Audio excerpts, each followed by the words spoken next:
Hello everyone, मेरा नाम जगमीत सिंह है और आज हम टॉपिक डिस्कस करेंगे types of unit cell. Okay, so unit cell हमें पता है कि unit cell is the smallest portion of a crystal lattice. Okay, so हमें यूनिट सेल का पता है कि यूनिट सेल जो है हमारा यूनिट सेल वो है स्मॉलेस्ट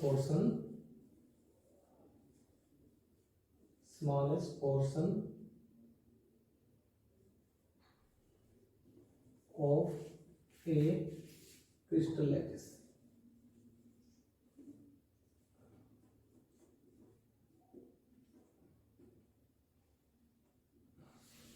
जैसे हमारी कोई बिल्डिंग है, बिल्डिंग के अंदर सबसे स्मॉलेस्ट पोर्शन क्या होता है? ईंट। तो हम ईंट को यूनिट सेल से कंपेयर कर सकते हैं। सो हमें टाइप्स ऑफ यूनिट सेल पढ़ने से पहले हमें पता होना चाहिए कि यूनिट सेल की स्पेसिफिकेशन क्या है। लेट्स से कि हमारे पास ये जो है यूनिट सेल है, तो हमें इसकी स्पेसिफिकेशंस पता होनी चाहिए कि इसमें कितने नंबर ऑफ कॉर्नर्स हैं, नंबर ऑफ एजेस कितनी है और नंबर ऑफ फेसेस कितने हैं। Okay, so in a unit cell हमें सबसे पहले कॉर्नर्स पता होनी चाहिए, कॉर्नर्स कितने हैं। ओके, सो हम कॉर्नर्स से जब देखते हैं तो देखो इसमें कितने कॉर्नर्स हैं। देखो इसमें 1 2 3 एंड 4, 4 ये ऊपर की साइड और सिमिलरली 4 नीचे, 1 2 3 4। So number of corners in a unit cell is equal to 8। Okay, similarly हम बात करते हैं एज की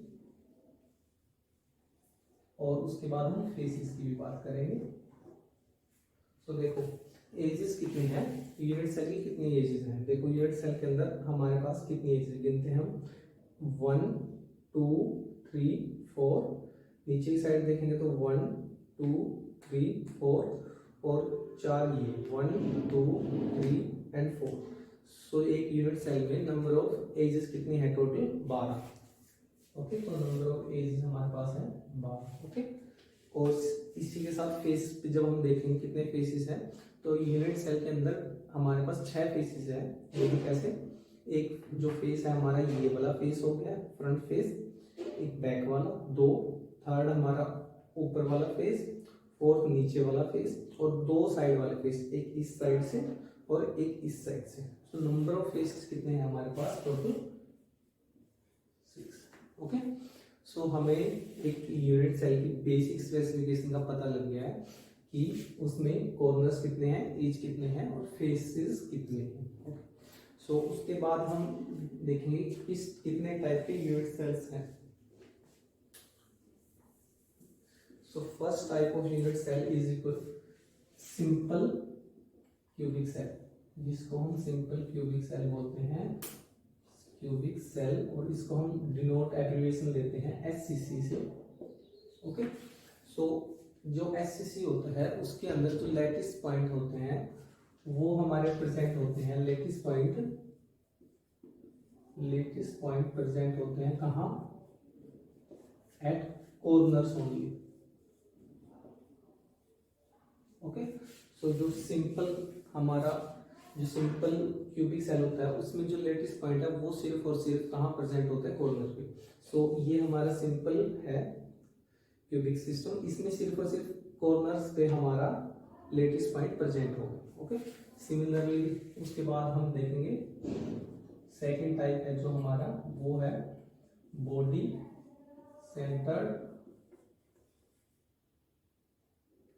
सेंटर्ड क्यूबिक सिस्टम, और उसको हम डिनोट एब्रिविएशन देते हैं बीसीसी से।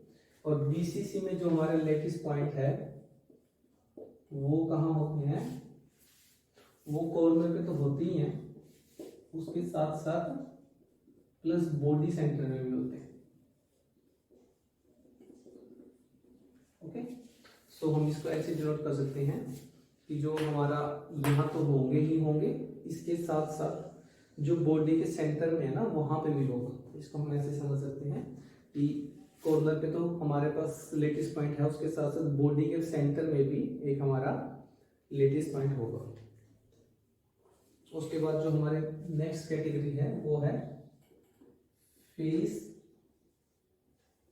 सेंटर्ड क्यूबिक, और इसको हम एग्रीगेट करते हैं FCC से। सो FCC में जो हमारे पास लेटेस्ट पॉइंट है वो कहाँ कहाँ होते हैं, कॉर्नर पे तो होते ही हैं, उसके साथ साथ हमारे जो फेसेस होते हैं ना, फेसेस पे भी होते हैं। ओके, सो हम इसको ऐसे देख सकते हैं कि जो लेटेस्ट पॉइंट है हमारा वो कॉर्नर पे तो होगा ही होगा, उसके साथ साथ जो उसके फेस हैं, जैसे ये वाला फेस हो गया या बैक वाला फेस हो गया, जो 6 फेसेस हैं उन पे भी हमारा जो है लेटेस्ट पॉइंट प्रेजेंट होता है। ओके, सो जब हमने इन सब को पढ़ लिया है, इसके बाद हमारा नेक्स्ट टॉपिक है कंट्रीब्यूशन। हमें देखना है कंट्रीब्यूशन ऑफ लेटेस्ट पॉइंट, ठीक है, contribution of lattice point at different positions. So हमें बताना है कि लेटेस्ट पॉइंट किसी से स्पेसिफिक पोजीशन पे कितना कंट्रीब्यूट करता है। इस कैटेगरी में सबसे पहले हमें देखना है कि कॉर्नर पे अगर कोई है तो उसका कितना कंट्रीब्यूशन है। ओके, सपोज हमारे पास ये क्यूब है, ओके, और इसमें कोई लेटेस्ट पॉइंट हमारे कॉर्नर पे प्रेजेंट है, तो वो इस यूनिट सेल में कितना कंट्रीब्यूट करेगा। ओके, सो उसके लिए हम क्या करते हैं, सबसे पहले मैं एक बॉल ले लेता हूँ, उस बॉल के ना कॉर्नर पे दिखाने के लिए मैं इस बॉल के 8 हिस्से कर देता हूँ। देखो मैंने फ्रंट वाले फेस में इसके 4 हिस्से किए, 1 2 3 और ये 4।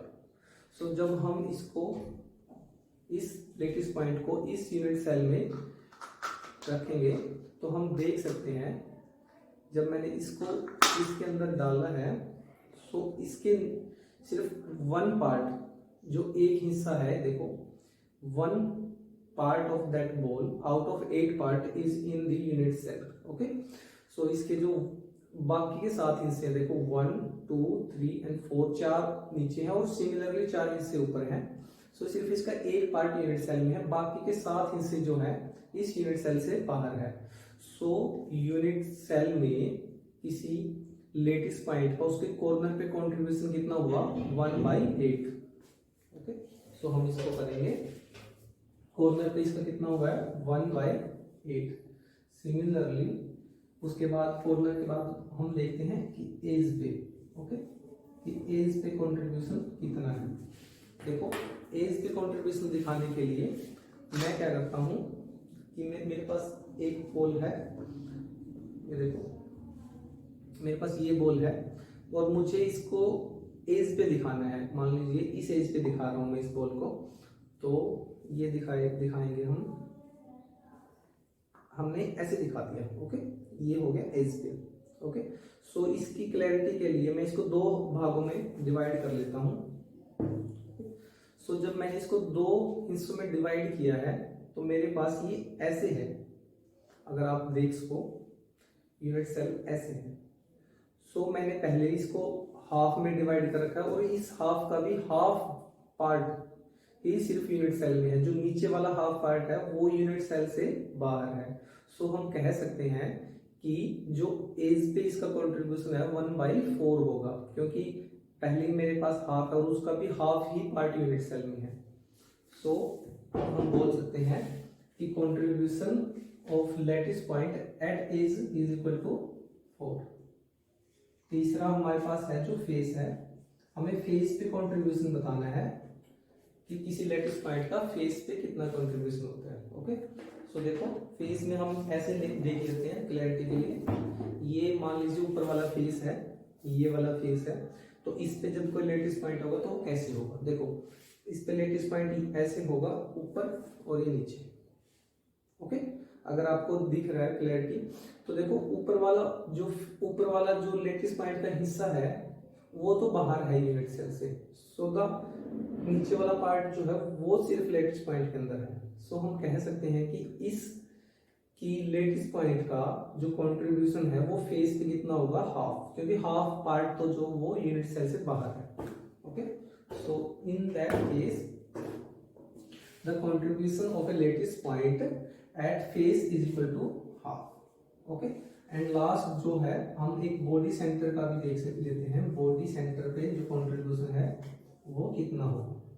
ओके, सो बॉडी सेंटर के अंदर कंट्रीब्यूशन अगर हमें देखना है तो वो सिंपली हमारे पास देखो ये बॉल है और इस बॉल में बॉडी के अंदर जब ये होगी तो ये कंप्लीटली जो लेटेस्ट पॉइंट है ये कंप्लीटली ही यूनिट सेल में होगा, तो इसका जो कंट्रीब्यूशन है वो 1 होगा। ओके, उम्मीद आपको समझ आ रहा होगा। तो बॉडी सेंटर के अंदर इसका जो कंट्रीब्यूशन है वो 1 होगा।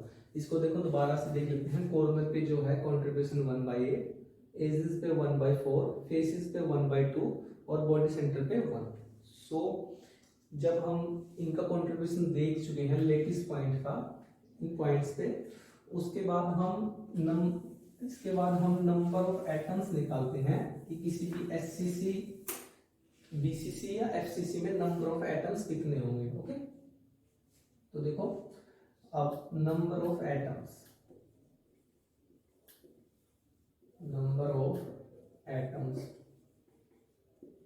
Okay, number of atoms in unit cell. देखो तो नंबर ऑफ एटम्स में फर्स्ट हम कैलकुलेट करेंगे कि जो एससीसी में है वो नंबर ऑफ एटम्स कितने हैं। ओके, सो देखो एससीसी में हमारे पास लेटेस्ट पॉइंट सिर्फ कॉर्नर पे होते हैं। ओके, तो हम कंट्रीब्यूशन देख लेते हैं। So number of atoms at corner, so ये हमारे पास होगा नंबर ऑफ कॉर्नर्स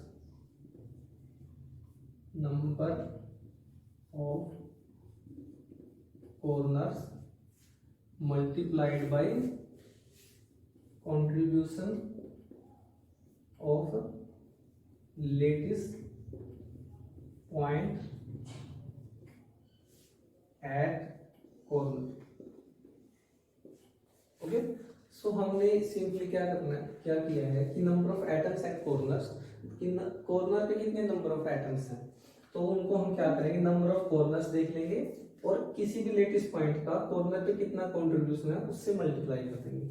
सो हमें यहाँ दिया गया है नंबर ऑफ कॉर्नर्स कितने होते हैं यूनिट सेल में, that is 8 number of corners होते हैं। और हमने अभी किया है कि लेटेस्ट पॉइंट का किसी कॉर्नर पे कितना कंट्रीब्यूशन होता है 1/8। So number of atoms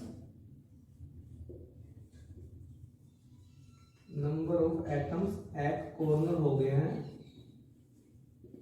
8 × 8 = 1। Okay, सो हम कह सकते हैं कि एससीसी के अंदर नंबर ऑफ एटम्स हमारे पास है 1।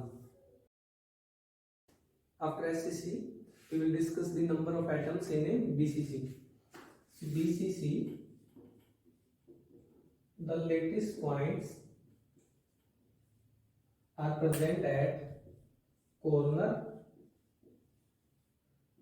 प्लस में body center. Okay, so the number of atoms at corner is equal to 1। जैसे कि हम एससीसी में देख चुके हैं number of atoms at corner is equal to 1। तो हमें अब देखने हैं बॉडी सेंटर पे नंबर ऑफ एटम्स कितने होंगे। सो number of atoms at body center, that is equal to number of body center multiplied by contribution of latest point at body center। Okay, so हमें पता है नंबर ऑफ बॉडी सेंटर 1 ही है और since क्योंकि body centre जो है उसके अंदर लेटेस्ट पॉइंट पूरा एक यूनिट सेल में होता है तो कंट्रीब्यूशन भी 1 होगा, तो 1 हो जाएगा। तो number of atoms at body center हो गया 1। ओके, सो टोटल जो है बीसीसी में हमारे पास नंबर ऑफ एटम्स कितने हो जाएंगे, number of atoms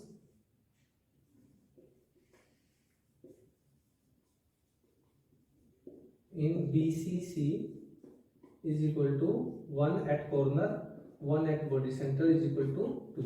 Okay, so number of atoms in BCC total कितने हो गए हमारे 2. उसके बाद हम करेंगे FCC. देखो FCC में लेटिस पॉइंट कहाँ कहाँ होते हैं, FCC में लेटिस पॉइंट हमारे कॉर्नर पे और प्लस में फेसिस पे. कॉर्नर पे हमें पता है, पहले हम निकाल चुके number of atoms at corners कितने होते हैं 1. हमें फेसिस पे निकालना है. ओके, तो सिमिलरली ऐसे ही number of atoms at faces हो जाएगा. कैसे करेंगे हम, सिमिलरली फॉर्मूला लगा के number of faces multiplied by contribution of lattice point at face. Number of faces कितने हैं हमें पहले कर चुके हैं हम. Number of faces is equal to 6 और contribution of lattice point at face is equal to half, so that is equal to 3. So number of atoms at face is equal to 3. So हम number of face 3 है और एक corner पे है. So total number of कितने हो जाएंगे atoms, number of atoms in FCC is equal to 1 plus 3 is equal to